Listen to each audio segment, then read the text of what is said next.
Gaby, buen día. Todo bien. Quería hablar un poquito con ustedes de los procesos de oxidación que se producen en algunos alimentos, ¿sí? Seguramente estuvieron hablando con Roberta de la actividad de las enzimas, cómo clasificamos a las enzimas, cuáles son los factores que afectan la actividad enzimática, ¿sí? Y no sé hasta dónde llegó, hasta qué parte de la teoría dio. Llegó hasta la parte de Terminó inhibición y hasta cinética. hasta cinética. Bien. Tienen para empezar la guía nada más, pero me parece que necesitan un poco más de la clase que viene para ponerse de lleno con la guía. Si ustedes miran el enunciado, el cronograma quiero decir, tienen toda esta semana para trabajar en la guía y recién tenemos seminario la otra semana.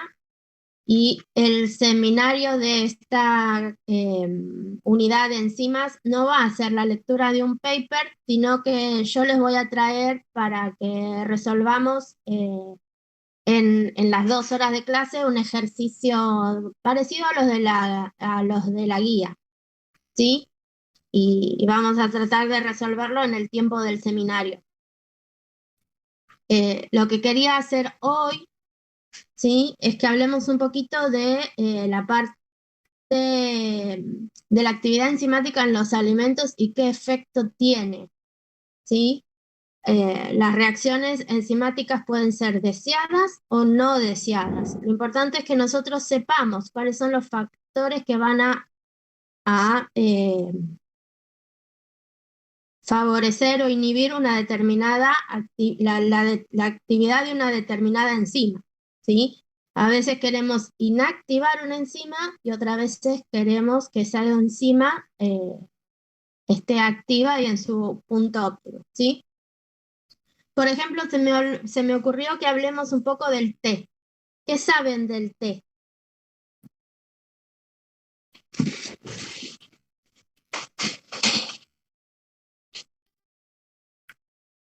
Los diferentes tipos de té.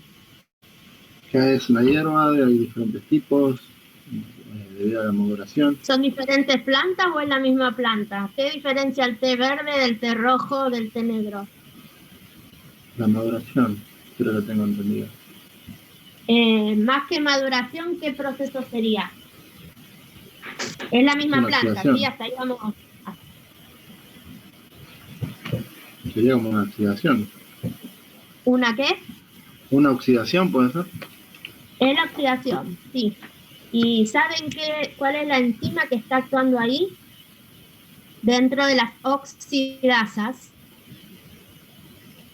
¿sí? ¿Cuál de todas las oxidasas está actuando en el proceso de oxidación del té?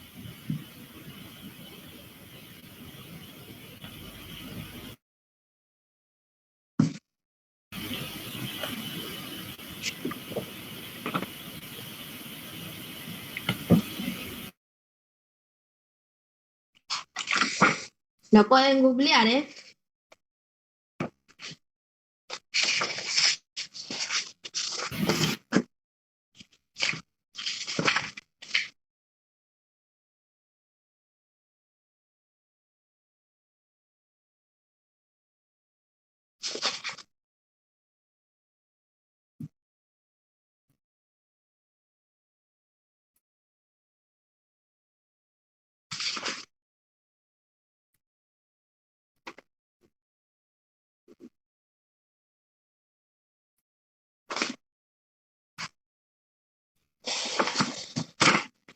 ¿Por qué es muy conocido el té verde?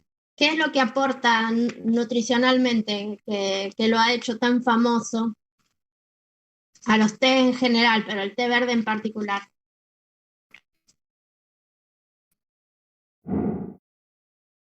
Antioxidantes, sí. El té verde tiene una gran capacidad antioxidante. ¿Y sabes, Sofía, cuáles son los compuestos que aportan esa capacidad antioxidante?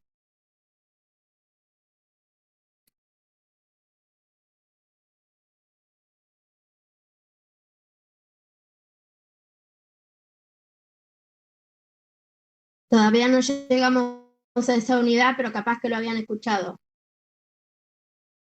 Bien, Martina, sí, polifenoles. Las hojas de té tienen un alto contenido en polifenoles.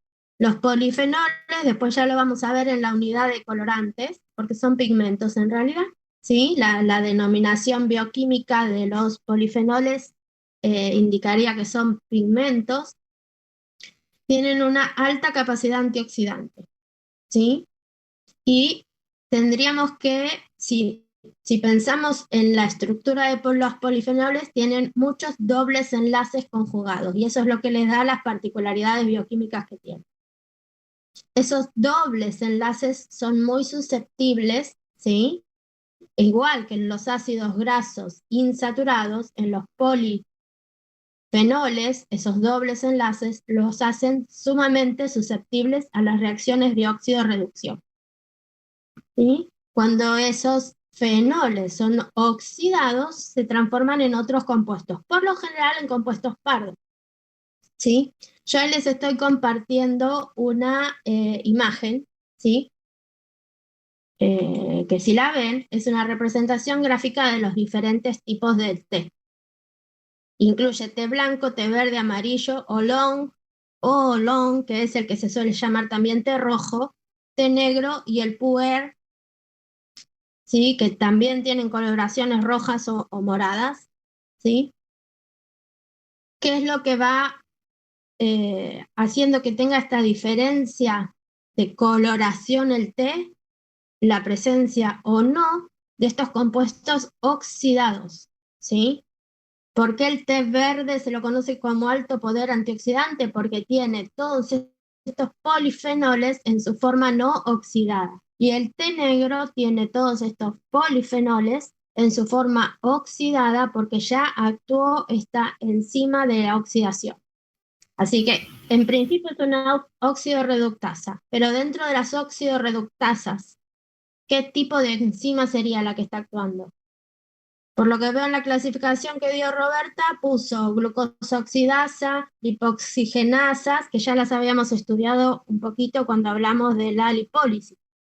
En la lipólisis era la oxidación enzimática de los ácidos grasos insaturados. ¿Sí? Lo vimos en la unidad de lípidos. Y ya están las fenolasas. ¿Sí? El nombre me dice que actúan sobre fenoles. ¿Sí? Y después, esas fenolasas, en función de en qué tipo de polifenol actúan o de qué manera tenemos las fenolhidrolasas o las polifenoloxidasas, ¿sí? En el caso del té están actuando estas en diferentes proporciones, ¿sí? Pero la polifenoloxidasa es una de las más asociadas al proceso de oxidación del té.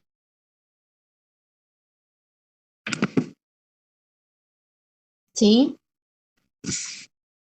Entonces, si se fijan en el proceso de oxidación, a medida que va avanzando, se va transformando el aspecto, también el sabor, porque cambia la composición en la hoja respecto del té verde, respecto del té negro, ¿sí?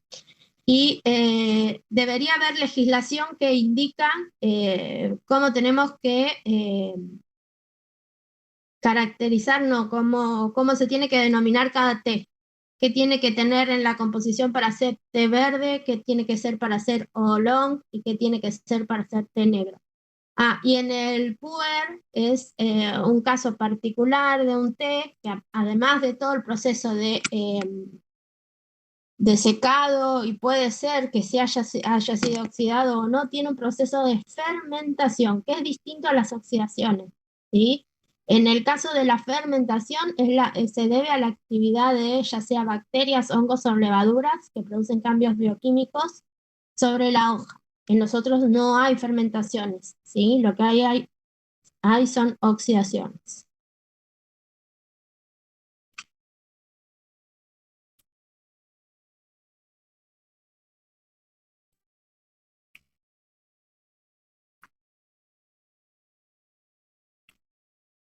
¿En qué otros alimentos se produce este tipo de oxidaciones? Que también son importantes y son deseadas. En el café. Sí, en el café.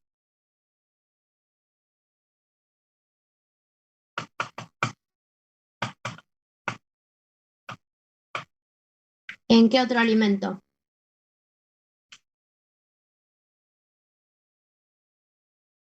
¿Y en las bananas para hacer licuado también o no? Levemente. Bueno, pero ahí yo no debatiría si es deseable o no deseable. Acá para que el proceso, para que el alimento llegue a su estado deseado para comercialización, tiene que ocurrir sí o sí el proceso de oxidación.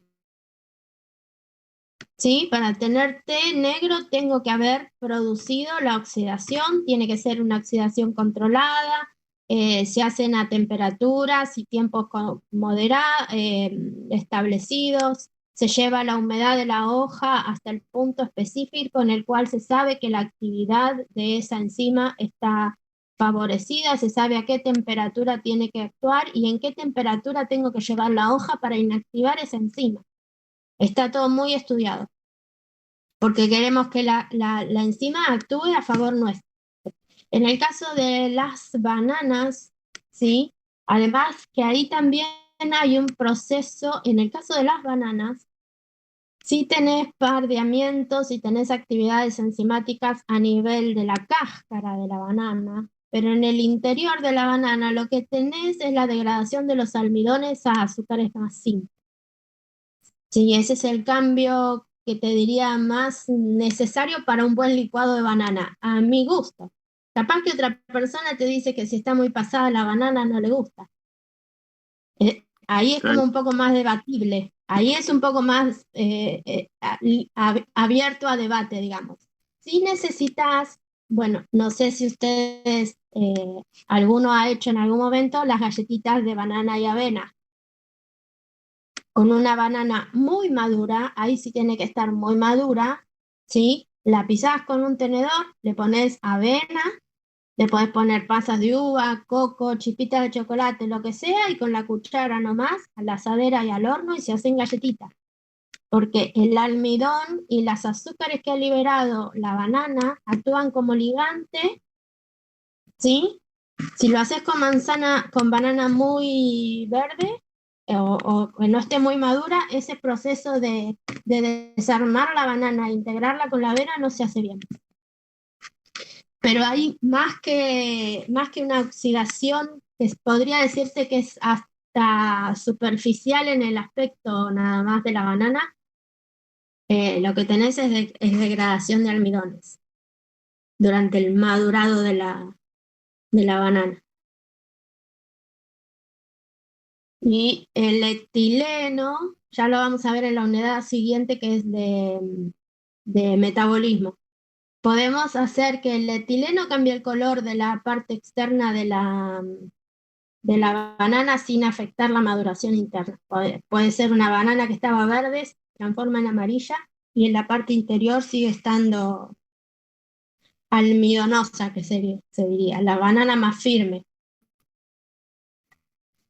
No, estuvimos viendo en la unidad de lípidos, estuvimos hablando del cacao, ¿sí? En el chocolate negro, ¿sí? También hay procesos de oxidación de este tipo de reacciones, ¿sí? También hay compuestos fenólicos que van a cambiar su estructura.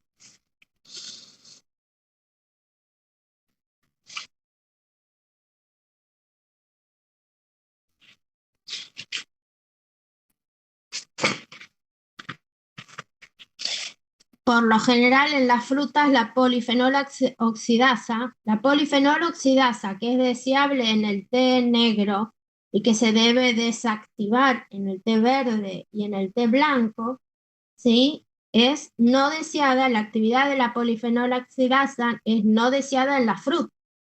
Nosotros no queremos que se degraden los compuestos fenólicos presentes, por ejemplo, en una manzana, porque ¿qué pasa con la manzana?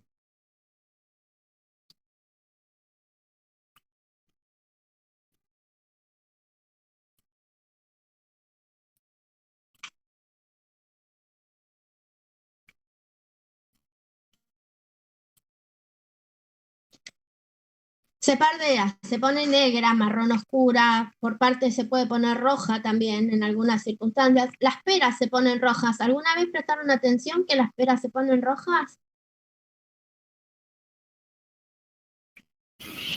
Sí, sí, sí, he visto que se ponen rojas.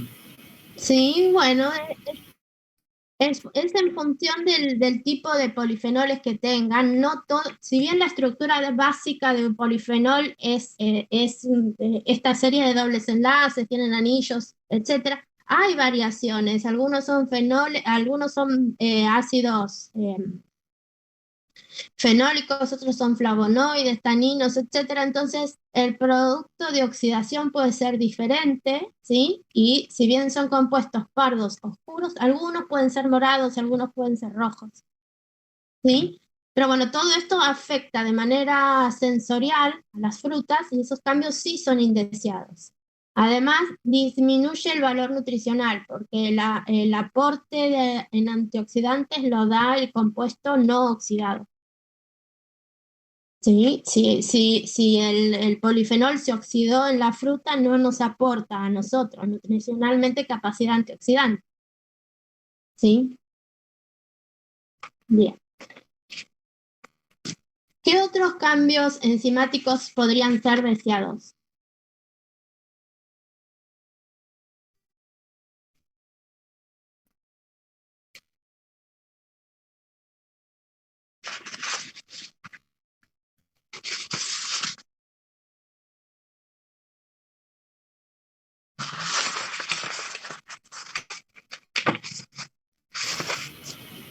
¿Qué pasa con las carbohidratos?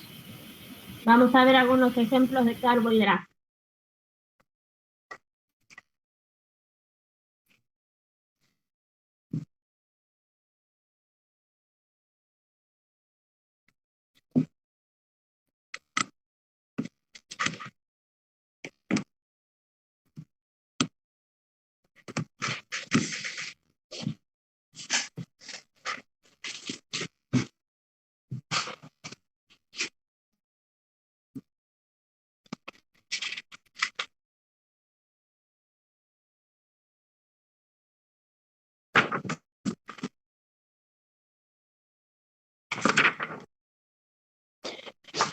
¿Qué sucede en el proceso de amasado si nosotros vamos a fermentar una masa? Si queremos, por ejemplo, hacer pan.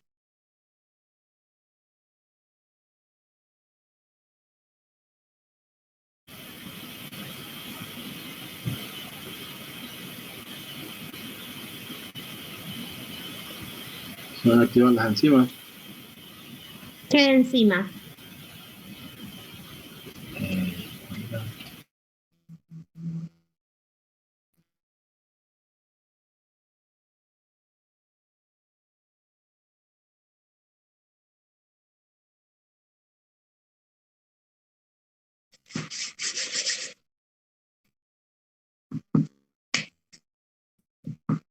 ¿Tenemos amilasas que están actuando en el pan?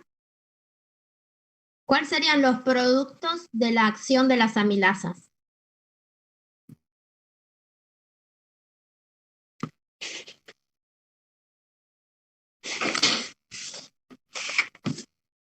¿Cuál sería el sustrato y qué se obtendría cuando actúan las amilasas? Siempre que piensen en una enzima, ustedes tienen que pensar sobre qué sustrato actúa esa enzima, ¿sí? Que muchas veces el nombre de la enzima nos indica cuál es el sustrato, qué tipo de reacción ocurre, ¿sí? Y en función de eso nosotros ya también podemos determinar qué es lo que va a generar. Si yo digo que es una amilasa, ¿sí? Es una enzima que actúa sobre qué sustrato.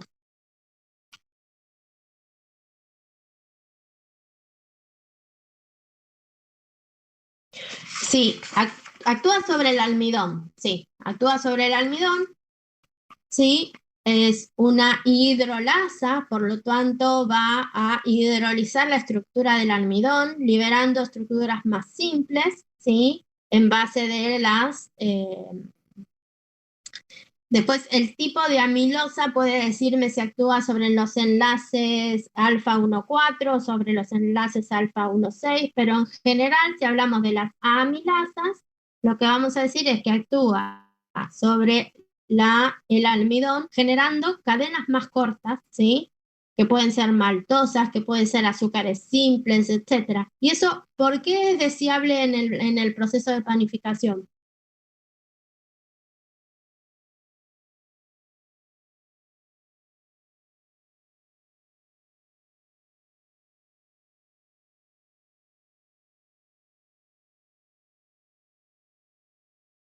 ¿Qué tiene que producirse en la panificación para poder ya obtener un producto de calidad?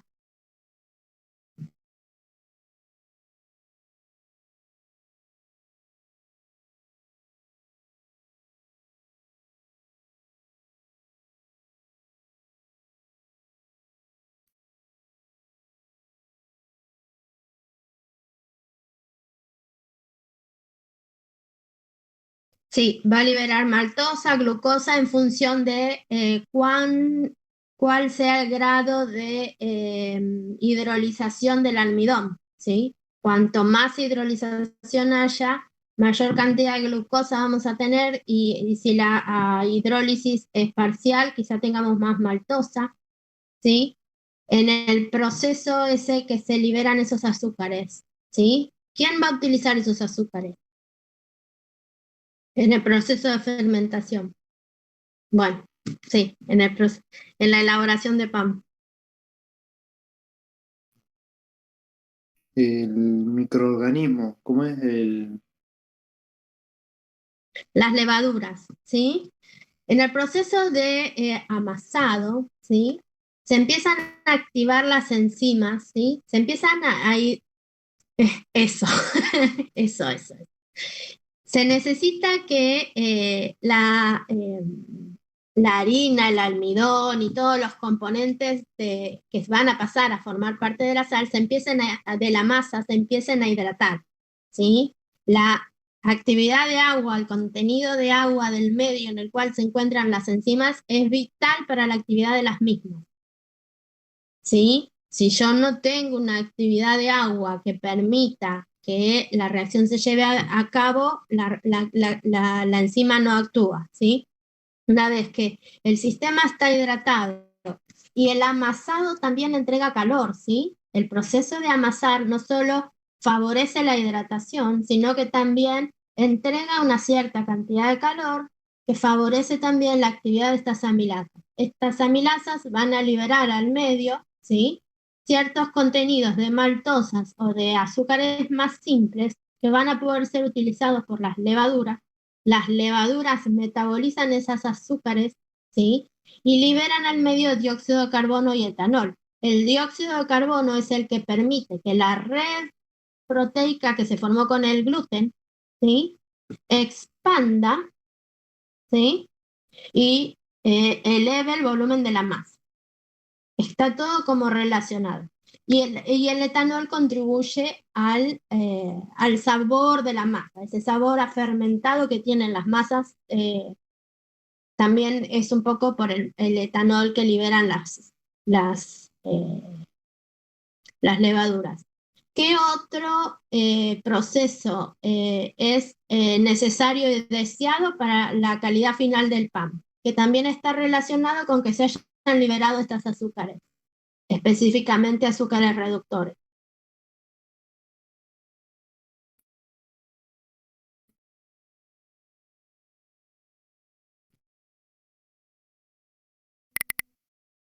Bien, escuché medio cortado, pero escuché tostado.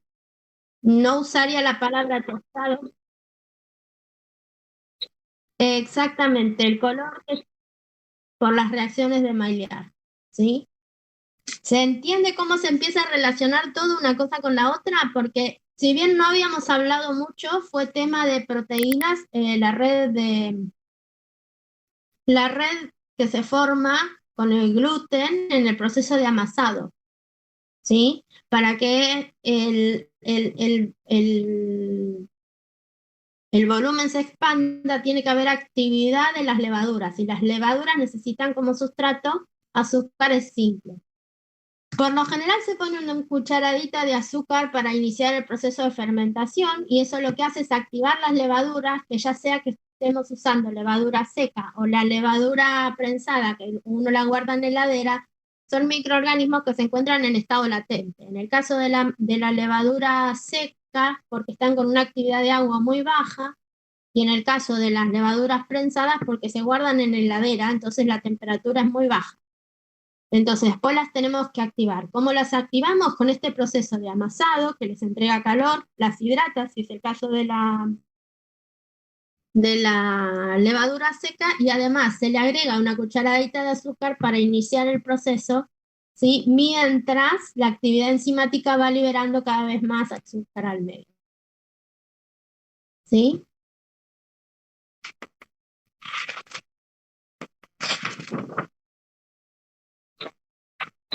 Sí, decime.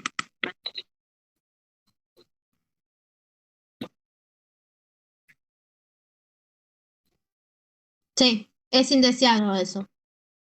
Le da ese calor, eso le da al pan ese sabor como a sobrefermentado, digamos, y puede hacer que colapse la estructura, es decir, que se te hunde el pan.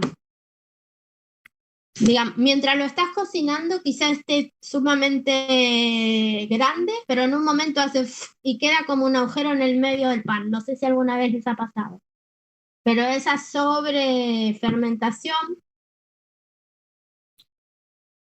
sí, sí, sí. Sí, y además, bueno, el sabor también, el sabor es muy distintivo a eso, a sobrefermentado. Eso pasa porque o lo dejas mucho tiempo, o le pones mucha levadura, o realmente hay mucha azúcar. Si hay mucha azúcar y vos igual cortás el proceso de fermentación porque metés el pan al horno, no vas a ver esto. ¿Me explico? Porque por más que siga habiendo azúcar en el medio, si vos metiste el pan al horno, a los 70 grados matás las levaduras. El proceso de fermentación se detiene.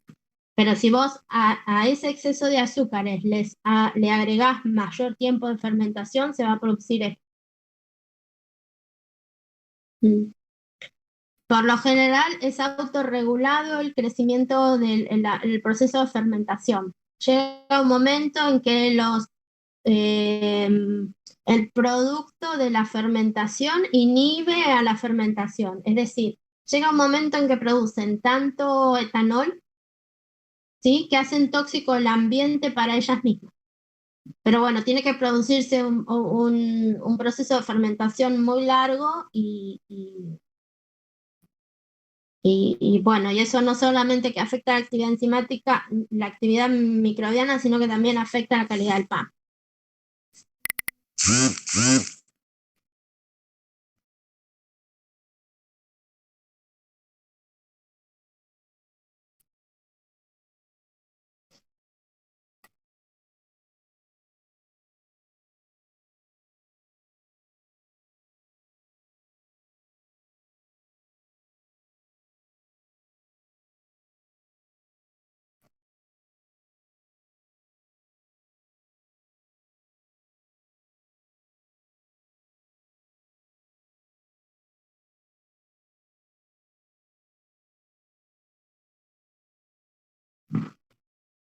Bien, otro grupo importante de carbohidratos, a ver si es carbohidratos la clasificación que son, sí, carbohidratos, sí, serían las pectinasas, sí, que son deseadas o indeseadas. Es deseada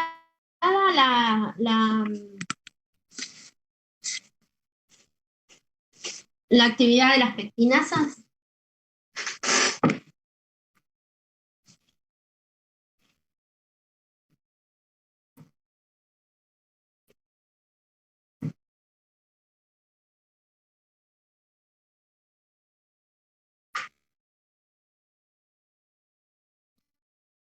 ¿Cuándo sí y cuándo no? Cuando dejan de estar verdes o sea, el punto ideal para comerlas, ¿no?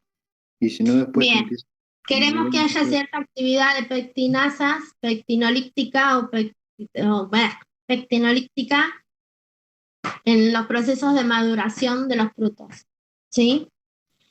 ¿Y en los jugos? ¿Qué pasa con los jugos de fruta?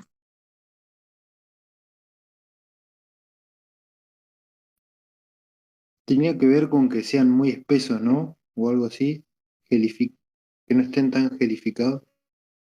Claro.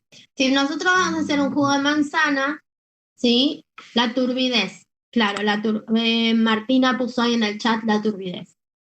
En los jugos de fruta nosotros tenemos que ver también qué es lo que nosotros queremos.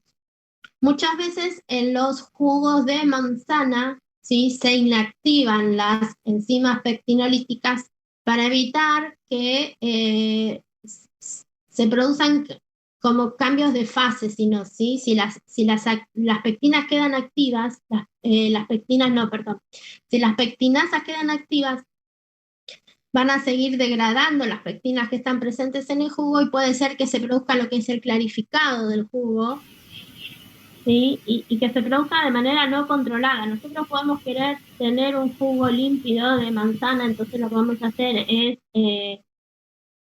favorecer esta clarificación, pero si nosotros queremos un jugo de manzana un poco más espeso, tenemos que eliminar la pectinasa antes del proceso de comercialización, ¿sí? Tenemos que saber que existe la posibilidad de que haya actividad sobre las pectinas. Lo mismo pasaría con los jugos de naranja, Y en las ¿sí? mermeladas también, ¿no, Gaby? ¿Cómo? En las En las mermeladas, mermeladas con el proceso de cocción se eliminan todas claro, las eso te enzimas iba que también no, a decir, ya se eliminan, ahí no sería relevante porque las temperaturas de cocción en la elaboración de un dulce ya eliminan son toda altas, actividad. muy altas. Sí, sí, sí, sí. Ahí ya directamente se eliminan. No hay procesos enzimáticos en ese, en ese caso. No, decía lo del jugo de naranja. Si prestan atención en los jugos Citric y en otras marcas de jugo, dicen con o sin pulpa. Y los que vienen con pulpa también hay que hacer algún tratamiento para evitar la actividad de las pectinasas, ¿sí? El que consume un jugo de naranja con pulpa lo quiere más bien espeso. Y el sin pulpa, bueno, está más clarificado ya. La mayoría de las pectinas quedan en la pulpa y no en el jugo.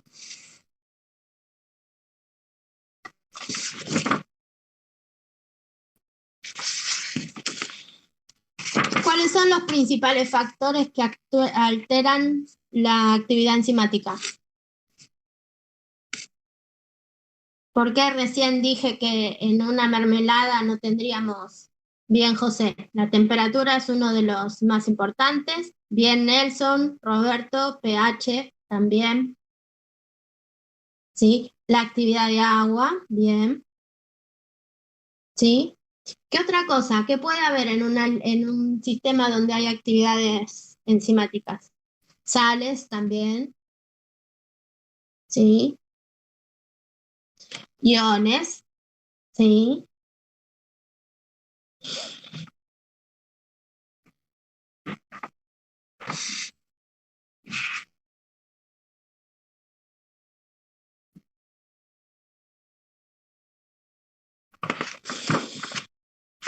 Creo que no vieron mucho con Roberta todavía, pero lo van a ver después, pero la presencia o no de inhibidores enzimáticos, ¿sí? Hay algunas enzimas que se ven afectadas por la presencia de compuestos que inhiben su actividad. Hay diferentes tipos de inhibición, eso seguramente lo van a ver en detalle en la clase que viene con Roberta.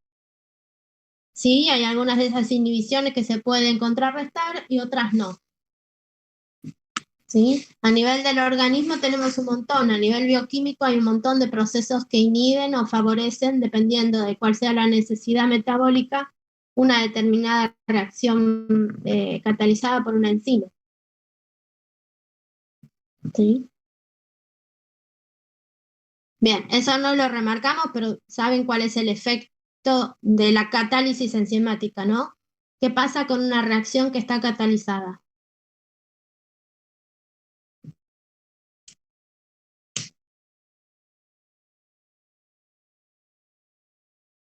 Ocurre más rápido porque disminuye la energía de activación, ¿sí? Una reacción que no era factible, no era, estoy diciéndolo mal, siempre lo digo mal. Em, Siempre tienen delta G favorable. Eso es lo que estoy tratando de decir, no me sale para la palabra. Una reacción que no es espontánea, no importa si yo la catalizo o no la catalizo, no va a ocurrir. Pero dentro de las reacciones espontáneas, o sea, con delta G menor a cero, ¿sí? El que delta G sea menor a cero no quiere decir que la reacción en las condiciones en las cuales se encuentra vaya a ocurrir de manera inmediata. ¿Sí? Ahí es donde entra la actividad de la enzima. Dice, bueno, esta reacción tiene delta G menor que cero, bueno, pero tiene una energía de activación muy alta, entonces en las condiciones en las que estamos no va a producirse de manera apreciable. Entonces, ¿qué hago? Disminuyo esa energía de activación, ¿sí? Pero siempre partimos de que son reacciones que tienen delta G menor que cero, o sea que es una reacción espontánea.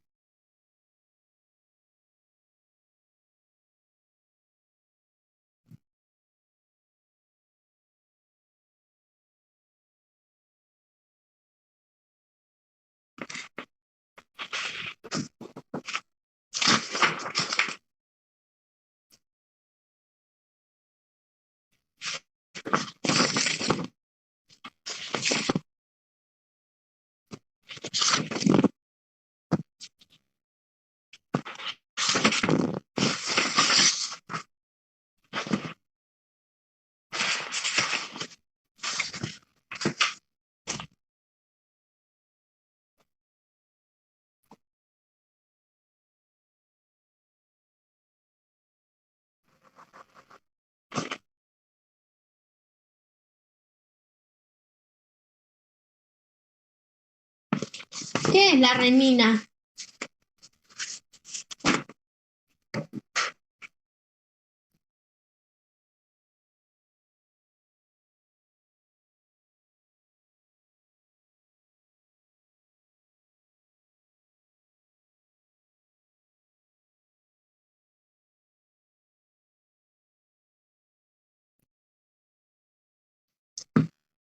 Renina.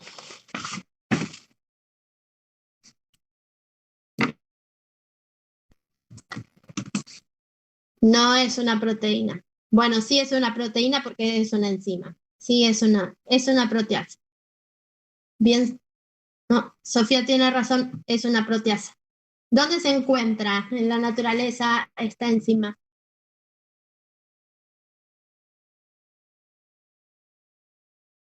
¿De quién? ¿En el tracto digestivo de quién? Son de origen animal.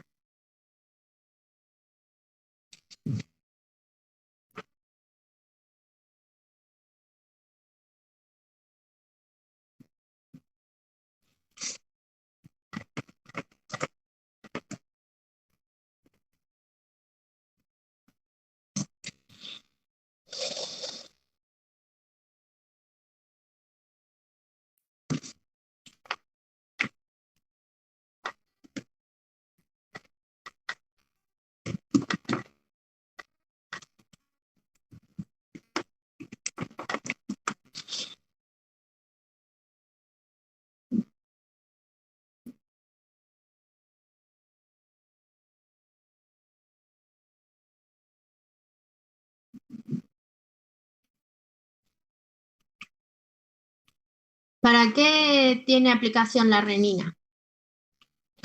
¿En qué proceso bioquímico importante?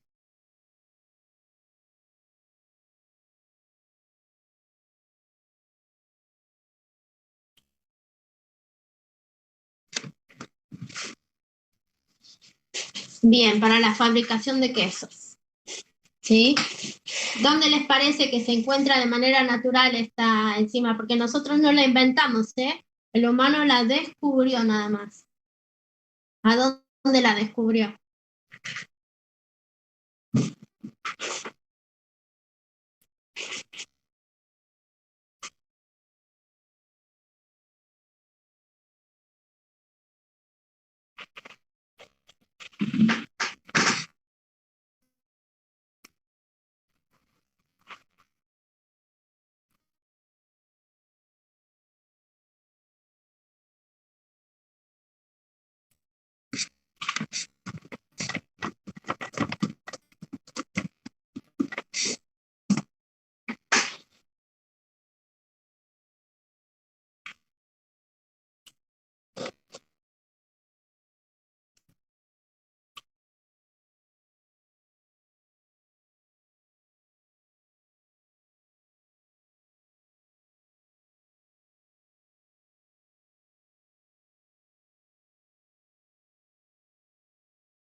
¿En el riñón? Mm, no sé. La verdad que no sé si está en el riñón ni en la sangre. Yo encontré por internet también que decía que estaba en el riñón. A ver.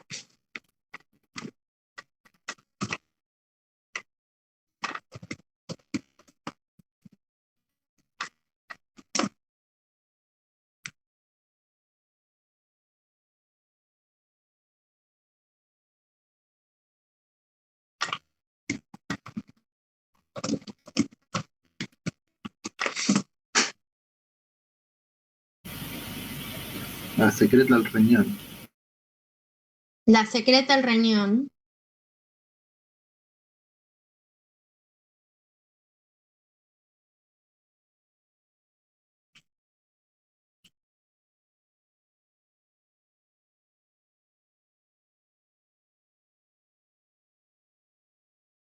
A ver, pongan renina rumiantes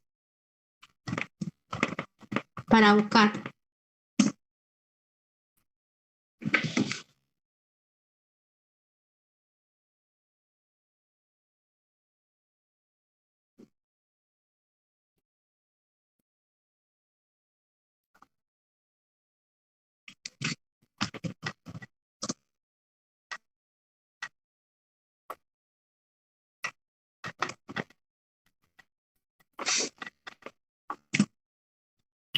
Claro, dice que está en el cuajo que se utiliza obviamente para la fabricación de quesos.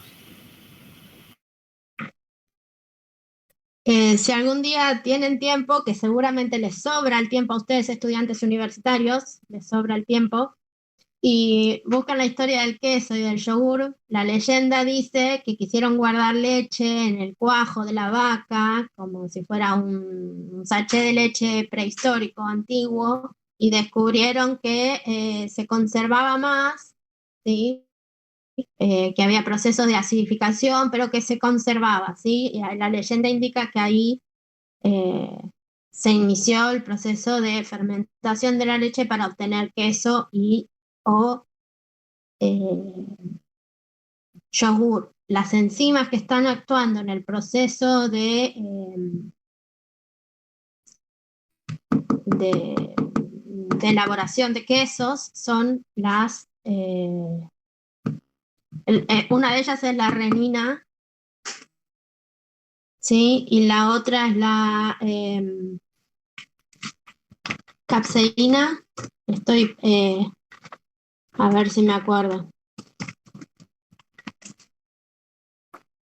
Pepsina, capseína. La pepsina y la renina son las enzimas que se encuentran en el cuajo, que es este segundo estómago de los rumiantes. Nosotros no tenemos esas enzimas en nuestro sistema, ¿sí? Y lo que hacen es una hidrólisis selectiva, a ver si Roberto se los dio en la clase.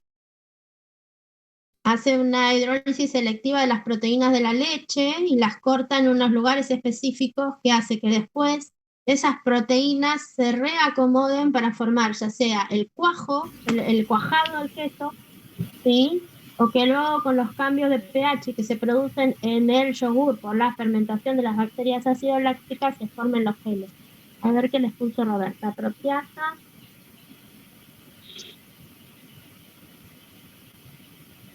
Proteasas de origen animal. Ahí en la diapositiva, hay una diapositiva que dice proteasas. Habla en general, en la siguiente las divide en origen vegetal, animal o microbiana. Dentro de las animales habla de las que están presentes en el tracto digestivo, que son la pepsina y la quimiosina. La quimiosina es el nombre más exacto de la renina, ¿sí? Renina o cuajo sería el nombre coloquial, ¿sí? La pepsina y la renina son utilizadas para procesos fermentativos de la leche.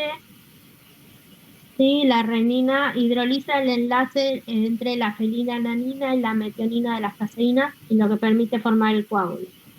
Actúa sobre la lactoglobulina, ¿no? ¿Puede ser? No, las lactoglobulinas. Actúa sobre la caseína, me parece. A ver, busquemos. Me parece que el corte es sobre la caseína.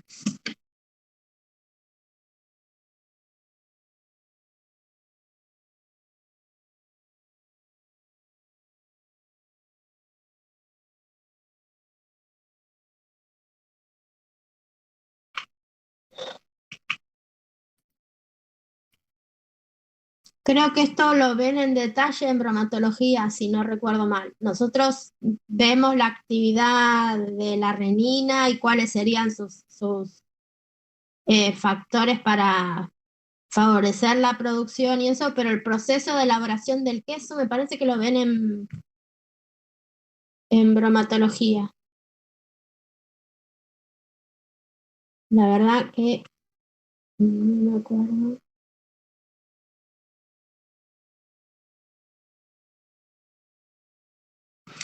A ver si pongo efecto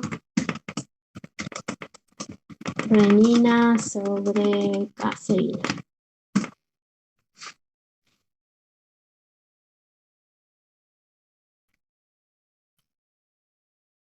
Sí, hidroliza la capa caseína, sí. Dentro de las caseínas de la leche hay diferentes estructuras y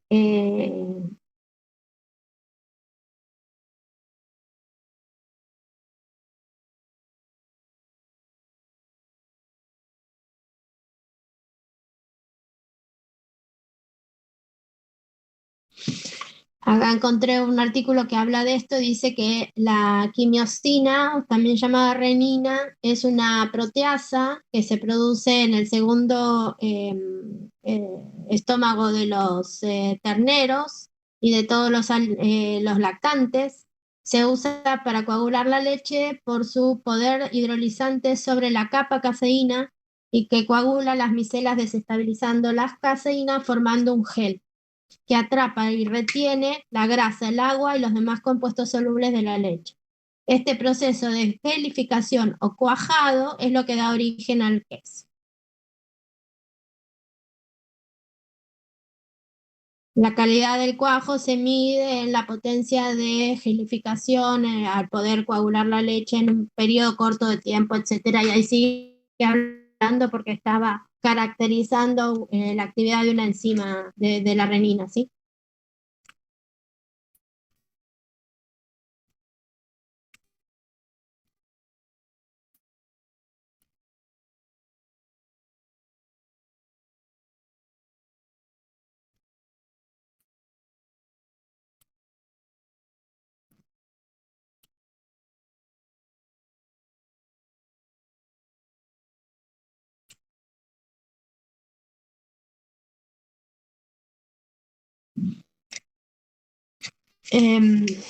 Bueno, nada, eso era un poco lo que tenía planificado para hoy, dado que recién van a poder empezar a hacer la guía hoy. ¿Cómo andan con el uso de Excel?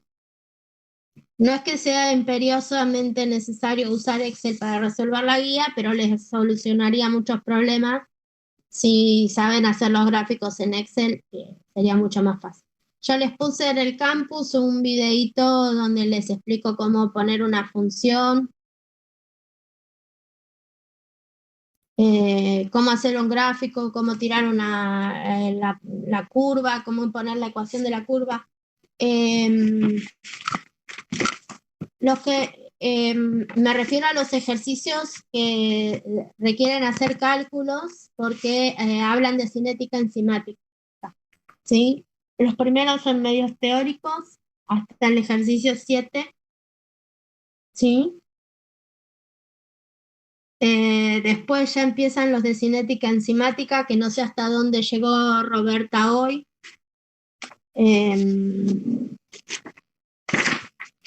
Pero sí, son de graficar, de encontrar pendientes, cuál es la ordenada al origen, comparar las pendientes de dos curvas, comparar las ordenadas al origen. Si eso lo hacen con el Excel, se ahorran mucho tiempo. Bueno, si quieren, yo les puse ahí el videito ese, puse un ejemplo a resolver de cómo hacer una curva, de cómo tirar la recta que mejor ajuste esos puntos, cómo encontrar la ecuación de la pendiente, etc. El miércoles seguramente, sí, el miércoles termina Roberta con enzimas y ahí seguramente les va a dar bien el modelo de cinética y los casos de inhibición competitiva, no competitiva, competitiva. Igual la semana que viene, la clase que viene, ¿sí? Tenemos las 2 horas, ¿sí? Si ya nos empezaron a plantear los ejercicios buenísimos, si pueden ver antes de la clase que viene el ejercicio ese les va a ayudar. Y si no, tenemos las 2 horas para ir resolviendo los ejercicios esos. Me pueden compartir la pantalla si se quedan trabados o yo puedo compartirles e ir resolviéndolos.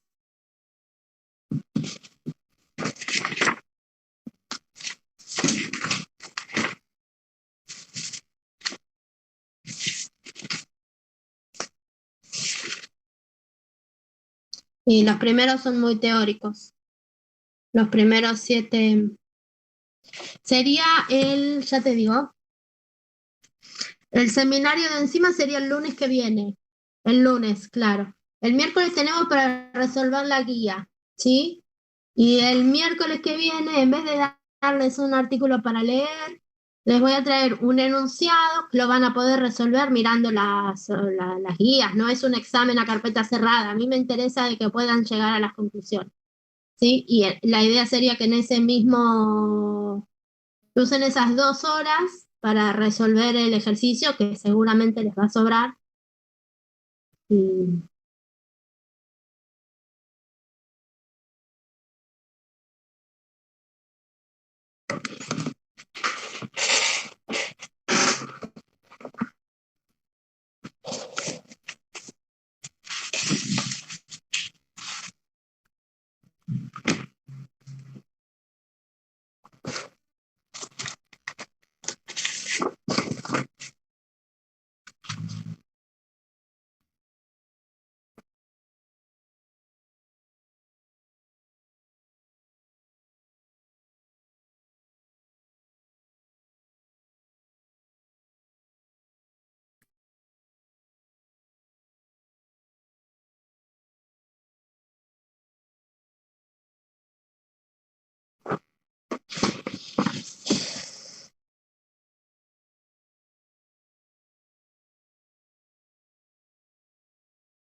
No sé si tienen alguna consulta más. Esto es lo que yo había planificado para hoy, de darle ejemplos así de